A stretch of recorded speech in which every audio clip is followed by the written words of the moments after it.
Selamat berjumpa kembali Bapak Ibu, Saudara-saudari umat beriman terkasih dalam Tuhan. Salam sehat berlimpah berkat, selamat berhari Minggu bersama keluarga dan komunitas Anda. Hari Minggu tanggal 26 Januari 2025, Minggu biasa ketiga tahun C. Saya mengajak saudara-saudari sekalian merenungkan kutipan Injil Lukas bab 1 ayat 1 sampai 4. Dilanjutkan bab 4 ayat 14 sampai 21. Kita mendengarkan sabda Tuhan. Dalam nama Bapa dan Putra dan Roh Kudus. Amin. Theophilus yang mulia, banyak orang telah berusaha menyusun suatu berita tentang peristiwa-peristiwa yang telah terjadi di antara kita, seperti yang disampaikan kepada kita oleh mereka yang dari semula adalah saksi mata pelayan firman. Karena itu, setelah aku menyelidiki segala peristiwa, dengan seksama dari asal mulanya, aku mengambil keputusan untuk membukukan dengan teratur bagimu, supaya engkau dapat mengetahui bahwa segala sesuatu yang diajarkan kepadamu sungguh benar. Dalam kuasa Roh kembalilah Yesus ke Galilea, dan tersiarlah kabar tentang Dia di seluruh daerah itu. Sementara itu ia mengajar di rumah-rumah ibadah di situ, dan semua orang memuji Dia. Ia datang ke Nazaret tempat Dia dibesarkan, dan menurut kebiasaannya pada hari Sabat, Dia masuk ke rumah ibadah, lalu berdiri hendak membaca dari Alkitab. Kepadanya diberikan kitab Yesaya, dan setelah dibukanya, dia menemukan nas di mana ada tertulis, Roh Tuhan ada padaku, oleh sebab Ia telah mengurapi aku untuk menyampaikan kabar baik kepada orang-orang miskin, dan Ia telah mengutus aku untuk memberitakan pembebasan kepada orang-orang tawanan, dan penglihatan bagi orang-orang buta, untuk membebaskan orang-orang yang tertindas, untuk memberitakan bahwa tahun rahmat Tuhan telah datang. Kemudian dia menutup kitab itu, memberikannya kembali kepada pejabat, lalu duduk. Dan mata semua orang dalam rumah ibadah itu tertuju kepadanya. Lalu ia mulai mengajar mereka, katanya, pada hari ini genaplah nas ini sewaktu kamu mendengarnya. Demikianlah sabda Tuhan. Bapak Ibu Saudara-saudari umat beriman terkasih dalam Tuhan, seorang teman imam menceritakan sebuah pengalamannya. Dia katakan demikian, suatu saat dia melihat banyak orang makan di sebuah restoran penuh dengan kegembiraan karena mereka makan di restoran yang mewah. Tetapi di luar restoran, dia melihat pemandangan yang serupa tetapi tidak sama. 3 orang gelandangan itu saling berbagi makan sekedarnya atau sekadarnya. Mereka tampak makan dengan lahap, tapi penuh dengan kegembiraan. Rupa-rupanya, kegembiraan tidak selalu harus identik dengan kemewahan. Kegembiraan dan kebahagiaan adalah persoalan hati. Maka kuncinya ada pada kesediaan hati untuk saling berbagi. Saudara-saudara umat beriman terkasih dalam Tuhan, saat ini kemiskinan ada di mana-mana, orang miskin ada di mana-mana. Orang-orang sibuk mencari akar dari kemiskinan dan penderitaan agar dapat memberi solusi yang tepat. Teori mengenai akar dari kemiskinan dan penderitaan sudah jelas. Jalan keluarnya juga jelas. Namun pada kenyataannya saudara-saudari, semua jalan keluar terasa buntu. Dari zaman ke zaman saudara-saudari, belum ada perkembangan dan kemajuan yang berarti karena banyak orang belum menyertakan ketulusan hati dalam berbagi, di dalam saling menolong. Bunda Teresa dari Kalkuta pernah mengatakan ini, Dunia tidak kekurangan apapun untuk menjamin hidup semua manusia di bumi ini.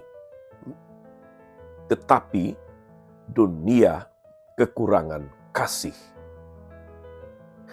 Kata-kata Bunda Teresa, saudara-saudari, benar. Kemiskinan di dunia ini sebetulnya mudah dihapus andaikan semua orang punya hati yang sama untuk peduli kepada banyak orang. Dunia tidak kekurangan segalanya. Yang kurang adalah kasih. Saudari-saudara umat beriman terkasih dalam Tuhan. Walaupun Yesus tidak bertujuan untuk mencari kuasa di bidang politik, Yesus menggariskan posisi dia, posisi yang dia ambil ketika akan memulai karyanya, dengan bertolak dari kutipan Nabi Yesaya. Yesus menyampaikan visi dan misinya datang ke tengah dunia. Visinya adalah visi kerajaan Allah, mewujudkan kerajaan Allah di tengah dunia. Dan misinya kita dengarkan tadi dalam Injil saudara-saudari yang saya bacakan. Dikatakan demikian, Roh Tuhan ada padaku, oleh sebab Ia telah mengurapi aku untuk menyampaikan kabar baik kepada orang miskin. Ia telah mengutus aku memberitakan pembebasan kepada orang tawanan, penglihatan bagi orang buta, pembebasan bagi orang yang tertindas, dan memberitakan bahwa tahun rahmat Tuhan telah datang. Ini visi misi Yesus, saudara-saudari, dan sebagai pengikutnya kita juga dipanggil untuk ambil bagian membuat visi misi Yesus ini menjadi nyata di tengah dunia.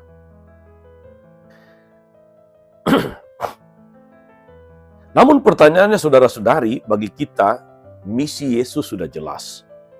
Persoalannya adalah bagaimana mungkin kita membebaskan orang-orang dari kemiskinan dan penderitaan jika kita sendiri masih miskin dan menderita, jika kita sendiri masih serba berkekurangan. Memang benar, saudara-saudari, di dalam hal pembebasan terhadap kemiskinan dan penderitaan, kita adalah subjek sekaligus objek. Kita adalah pendosa yang wajib mengampuni dosa. Penderita yang wajib membebaskan penderita. Orang sakit yang wajib menyembuhkan orang sakit. Makhluk rapuh yang wajib menolong orang rapuh. Orang sedih yang wajib menghibur yang sedih. Dalam hal ini, saudara-saudari, kita bukanlah orang yang memberi dari kelebihan, tetapi memberi dari segala kekurangan kita. Hanya dengan cara itu, kita ambil bagian, kita mewujudkan visi dan misi Yesus di tengah dunia, yaitu visi pembebasan, visi penyelamatan. Untuk itu, kita tidak menunggu kita mampu dulu, baru menolong. Kita menjadi berkecukupan dulu, baru kemudian peduli, atau menjadi kaya dulu, baru kemudian berbagi. Kita adalah makhluk-makhluk yang serba berkekurangan, dan dalam segala kekurangan itu, ketika ada kasih yang mau peduli, maka segala sesuatu bisa terjadi. Saudari-saudara umat beriman terkasih dalam Tuhan, Yesus mengharapkan kita bertindak serupa dengan dirinya untuk mewujudkan visinya, visi kerajaan Allah. Maka sebagai utusannya, sebagai pengikut Kristus, kita harus berusaha agar meninggalkan segala macam kekhawatiran, segala macam ketakutan untuk ambil bagian dalam visi kerajaan Allah yang ditawarkan Yesus. Semoga kita, saudara-saudari, dimampukan, diteguhkan untuk sungguh menjadi pribadi-pribadi yang membuat visi dan misi Yesus di tengah dunia menjadi nyata. Tuhan Yesus memberkati. Amin. Tuhan Yesus Kristus, kami bersyukur karena Engkau datang ke tengah dunia, mewartakan kerajaan Allah dengan misi pembebasan bagi semua orang. Mampukan kami semua agar kami boleh ambil bagian membuat visi dan misimu menjadi nyata, menjadi terwujud, sehingga namamu semakin dipermuliakan dan kami semua boleh menikmati keselamatan yang kau janjikan. Engkaulah Tuhan dan pengantara kami sepanjang segala masa. Amin. Saudari-saudara sekalian, berkat Allah turun atas saudara-saudari, atas mereka yang kita doakan atau kita janjikan doa. Mereka yang sakit dan menderita, segala rencana, karya, dan pelayanan hari ini, Bapa dan Putra dan Roh Kudus. Amin. Tetap sehat, teruslah menjadi berkat. Jangan lupa like, subscribe, nyalakan lonceng notifikasinya. Salam 52, Tuhan memberkati.